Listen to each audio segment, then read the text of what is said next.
Bharatiya Janata party की विकसित भारत संकल्प यात्रा शनिवार को ग्राम सुधौली पहुंची, जहां चौपाल लगाकर ग्रामीणों और किसानों को प्रदेश एवं केंद्र सरकार की किसान एवं जन कल्याणकारी योजनाओं की जानकारी दी गई। योजनाओं के पात्र लाभार्थियों के फॉर्म भी भरवाए गए। प्रधानमंत्री आवास के लाभार्थियों को चाबी और स्वीकृति पत्र सौंपे गए। उज्ज्वला कनेक्शन के लाभार्थियों को चूल्हे इत्यादि सौंपे गए। स्कूली बच्चों ने रंगारंग कार्यक्रमों का आयोजन किया। स्वागत गीत, बेटी बचाओ बेटी पढ़ाओ की शानदार प्रस्तुति दी गई।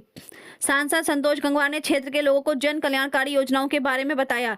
स्कूल की शिक्षिकाओं ने सिंधौली फाटक पर अंडरपास बनाने की मांग की। सांसद संतोष गंगवार ने बताया कि इस संबंध में काफी पहले रेल मंत्री से मिलकर इस समस्या को लेकर मिले थे। जल्द ही इसे निजात मिलेगी।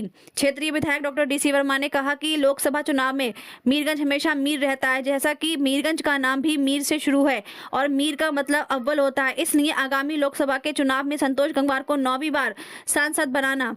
इस दौरान ब्लॉक प्रमुख गोपाल कृष्ण, बीडीओ कमल सिंह चौहान, एडीओ पंचायत वीरपाल सिंह, भाजपा विधानसभा प्रभारी भगवान सिंह गंगवार, विधायक प्रतिनिधि केपी राणा, मंडल अध्यक्ष तेजपाल फौजी, यशवंत चौधरी, आपूर्ति निरीक्षक सलील भटनागर, ग्राम प्रधान सुनीता कश्यप, प्रधानपति मुकेश कश्यप, सचिव गजेंद्र पाल सहित समस्त विभागों के कर्मचारी, अधिकारी एवं ग्रामीण आदि मौजूद रहे। कॉन्वेंट से ज्यादा अच्छी शिक्षा हमारे गांव में बच्चों को मिलने लगी है और जिस तरीके की परफॉर्मेंस बच्चे देते हैं उससे लगता है कि आज हमारे क्षेत्र के बच्चे काफी आगे बढ़ रहे हैं और निश्चित तौर पर आगे आने वाले दिनों में हमारे ये भविष्य है, ये हम लोगों का नाम रोशन करेंगे। यहाँ पर उपस्थित सभी हमारे सम्मानित बुजुर्ग नौजवान भाई, माताएं, बहनें, भाइयों, ये जो कार्यक्रम है सभी गाँव हमारे चल रहे हैं और ये हमारी जो भारत सरकार की योजनाएं हैं उनके बारे में भी बहुत सारी योजनाओं के बारे में प्रमुख जी ने बताने का काम किया। हम लोग अगर 17 से पहले की उत्तर प्रदेश की बात करें तो अपने विशेषकर अगर हम खाली मीरगंज ही ले लें तो यहाँ पर 12 महीने का जो राशन आता था उसमें से केवल 8 महीने का राशन बंटता था और 4 महीने का राशन में बंदरबाट होने का काम करते थे। उस नेताओं और अधिकारियों के पेट में जाता था। भाइयों, जब आज हमारी सरकार है और केंद्र और उत्तर प्रदेश की दोनों सरकारें हमारी मिलकर, माननीय मोदी जी, माननीय योगी जी, दोनों को मिलाकर जहां हमें पहले 12 महीने में 8 बार राशन मिलता था, आज हम आप लोगों को 24 बार राशन देने का काम कर रहे हैं, वो भी मुफ्त। भैया कोई पैसा नहीं जा रहा, उससे पहले पैसे भी नहीं मिलता था। इसके अलावा जो पूरे देश की अगर बात करें तो 82 करोड़ से ज्यादा लोगों को मुफ्त राशन देने का काम हमारी सरकारें कर रही हैं और इतनी तो दुनिया के देशों की आबादी भी नहीं होती। अगर देखा जाए तो चीन की आबादी 140 है, हमारी आबादी 142 हो गई है। आज दुनिया में भारत आबादी के मामले में नंबर 1 पर पहुंच गया है और अगर हम अमेरिका की बात करें वहां तो आबादी केवल 33 करोड़ है। इसके अलावा जब हमारा इस देश में जब कोरोना आया उस समय हमारे पास ना लैब थी, ना हमारे पास मास्क रखे हुए थे, ना हमारे पास पीपी किट थी, डॉक्टरों की भी हमारे पास उस समय कमी थी। लेकिन हमारा कुशल नेतृत्व माननीय मोदी जी और योगी जी का था। हमने अपने देश को बचाने के लिए पूरी तरीके से आबादी को सुरक्षित रखा, बहुत कम नुकसान हुआ और देशों की अपेक्षा। और इस देश में 140 करोड़ लोगों को मुफ्त वैक्सीन देने का काम माननीय प्रधानमंत्री ने किया और इतना ही नहीं, जो 70 अन्य मित्र देश हैं उनको भी माननीय प्रधानमंत्री जी ने मुफ्त वैक्सीन देने का काम किया है। माननीय संतोष गंगवार जी आज हम लोगों के बीच में है। 8 बार आप लोगों ने लोकसभा भेजने का काम किया है। फिर हमारा 24 में अभी मार्च में चुनाव होना है। मेरा आप सबसे अनुरोध है कि मीरगंज नंबर 1 पर रहता है। जैसा मीर नाम है तो मीर मतलब अव्वल, जिले में अव्वल रहता है। भैया फिर 24 में आप लोग मीरगंज को फिर अव्वल बनाने का काम करेंगे। माननीय संतोष जी को फिर से यहाँ से अव्वल पर हम लोग भेजने का काम करेंगे और 9वीं बार भाई साहब पार्लियामेंट में पहुंचेंगे। ये सब आगे आने वाले दिनों में अगर हम मीरगंज की बात करें, अभी हमारी शिक्षिकाएं, सभी हमारी बहनें यहाँ पर एक प्रस्ताव लेके आई थी कि हमारा जो यहाँ पर अंडरपास या ओवरब्रिज कब बनेगा। मैं बहनों को बताना चाहता हूँ, हमने तीनों ओवरब्रिज, हमारा धनेटा, सिलौली और हमारा भटौरा, तीनों की फाइल हमारी केंद्र सरकार के पास आई है, रेलवे विभाग के पास। वहां से अगर संस्तुति मिलती है तो उत्तर प्रदेश सरकार पैसा देने को तैयार है। हम तुरंत इसको अंडरपास के निर्माण के लिए तुरंत हमारी कार्रवाई आगे बढ़ेगी, इसके लिए हम लोग लगे हुए हैं। इससे पहले आपकी सड़क में बिल्कुल टूटी थी, इसमें भी नहीं निकला जाता था। ये अच्छा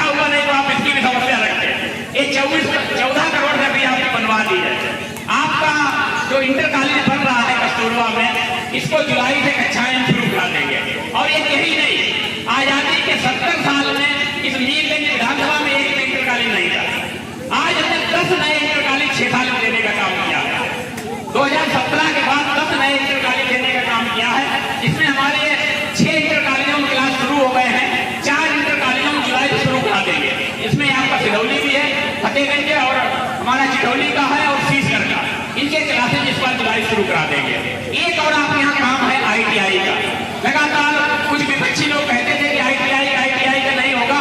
अभी मार्च तक हम ITI का भी आप काम शुरू कराकर, और जो ITI की कक्षाएं आपकी बरेली चल रही हैं उनको हम यहाँ शिफ्ट कराने का काम करेंगे। ITI का भी हम आपका काम अभी तुरंत करा देंगे। इसके अलावा आपका एक पुल नरखेड़ा वाला है, उसकी भी पत्रावली, और हमारा फतेहगंज दिखना वाला जो पुल है, दोनों पत्रावली माननीय मुख्यमंत्री जी को अभी मैं फिर देके आया हूँ। हमें उम्मीद है कि ये दोनों पुल भी हमें जल्दी मिल जाएंगे। और वैसे भी यहाँ क्षेत्र में 10 नए पुल बन चुके हैं। आजादी के बाद 70 साल में 17 से पहले केवल 4 पुल थे, 10 नए पुल बनवाने का काम किया है।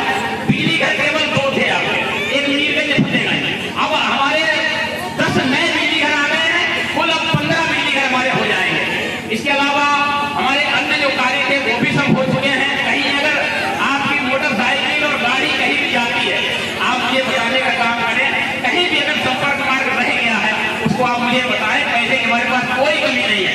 मैं माननीय मंत्री जी के सामने कह रहा हूँ, माननीय मंत्री जी हमारे नेता बैठे हैं और कहते हैं हमारी सरकार है, उत्तर प्रदेश में सरकार है, मीरगंज में भी ब्लॉक हमारी सरकार है और गाँव में भी हमारी सरकार है। हर जगह हमारी सरकारें हैं, हमारे पास कोई पैसे का अभाव नहीं है। आप मुझे काम बताएं, काम कराने के लिए हम पैसा लाने के लिए तत्पर हैं, काम आपका करा के देंगे।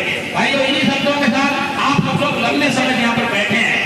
माननीय मुख्यमंत्री जी का, माननीय संतोष जी भाई साहब का आपको वक्तव्य मिलना है, इसलिए आप सब लोग यहाँ पर बैठे हैं। आप सबको धन्यवाद कहते हुए, मंचासीन सभी नेतागण, सभी अधिकारीगणों का आभार व्यक्त करते हुए मैं अपनी बात समाप्त करता हूँ। मैं सीधे भाई साहब से ये निवेदन करता हूँ वो हम लोगों को आशीर्वचन देने का काम करें। माननीय धन्यवाद। मोदी जी की सरकार में आपको कोई समस्या और कमी महसूस नहीं होगी। आपकी जो भी समस्या है हम सब मिलकर पूरा करने का काम कर रहे हैं।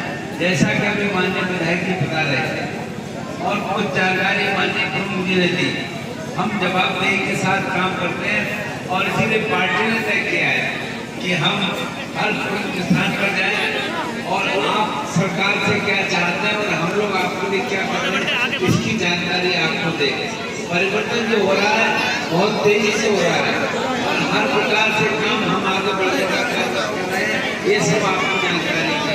तो कोई बहुत अधिक बोलने हम यहाँ पर खड़े रहेंगे। यहाँ पर बच्चों ने बहुत सुंदर कार्य कर लिए। बच्चों को की प्रतिभा को बढ़ने का मौका मिलना चाहिए और वास्तव में जो नाटक दिखाया वो भी अपने आप में समझने का है कि लड़के और लड़की के अंदर हम अंतर न करें, एक बराबर मानकर चलें। तो आज आदरणीय मोदी जी के नेतृत्व में जिस प्रकार से हम सब लोग काम कर रहे हैं उसी के तहत हर स्थान पर, हर क्षेत्र में, हर गांव में जाकर अपनी बात कहने का काम कर रहे हैं। इसीलिए आप लोग यहाँ पर आए। अभी जो सारी बातें बताई गई हमें ध्यान है कि लगातार माननीय विधायक इस चक्कर में चिंता में रहते हैं कि भाई कौन सा काम शेष रहेगा जो अभी अधूरा है और इस क्षेत्र में होना है। और रिकॉर्ड है यहाँ पर इस रामगंगा नदी पर नजदीक 2-3 पुल बनना अपने आप में ऐतिहासिक काम है जो पहले कभी नहीं होता था। पर हम हर समस्या की चिंता कर रहे हैं और उसका समाधान करने का काम कर रहे हैं। आज यहाँ पर हर स्थान से हमका भी हम शहर में भी थे और अभी और दूसरे गांव में जाना है, जाकर अपनी बात कहनी और आपकी सुननी भी है। आपकी क्या समस्या और आप क्या चाहते हैं और स्कूल एक मान्य रखता है। इसलिए माननीय विधायक जी ने कहा स्कूलों की संख्या लगातार बढ़ रही है, उसके हिसाब से हम काम कर रहे हैं। तो मैं अधिक न बोलते हुए आप सभी का बहुत बहुत आभार व्यक्त करते हुए कि आप काफ़ी देर से हमारा इंतजार कर रहे थे। यहाँ पर जो भी बात बताएंगे लिख कर देंगे, हमारी चिंता रहेगी हम उसको पूरा करने का काम करें। तो मैं अधिक न बोलते हुए, क्योंकि ये बात अभी हमारी बहनें जो रास्ते की बात कर रही थी, यहाँ पर फ्लाईओवर बने या अंडरपास बने, रेल मंत्रालय से इसकी बात हो रही है और हमारा मानना यह है कि हम जल्दी इसका फैसला करवाएंगे रेल मंत्री को हमने लिखा हुआ है। यहाँ पर यातायात जो है वो निश्चित रूप से तरीके का है कि रेल अब इस दिशा में विचार कर सकती है। और यहाँ पर जो 3 स्थान बताए थे माननीय विधायक जी ने, उसमें नंबर 1 पर सिंधौली वाला फ्लाईओवर बनेगा, ऐसा हमारा मानना है। उसके साथ हम कोशिश कर रहे हैं आपको शिकायत का मौका न मिले और इसकी स्वीकृति हम जल्दी सरकार से करवाने का काम करेंगे। तो मैं अधिक न बोलते हुए आप सबका बहुत बहुत आभार व्यक्त करते हुए आप यहाँ पर आए, बहुत बहुत धन्यवाद। जय हिंद, जय भारत।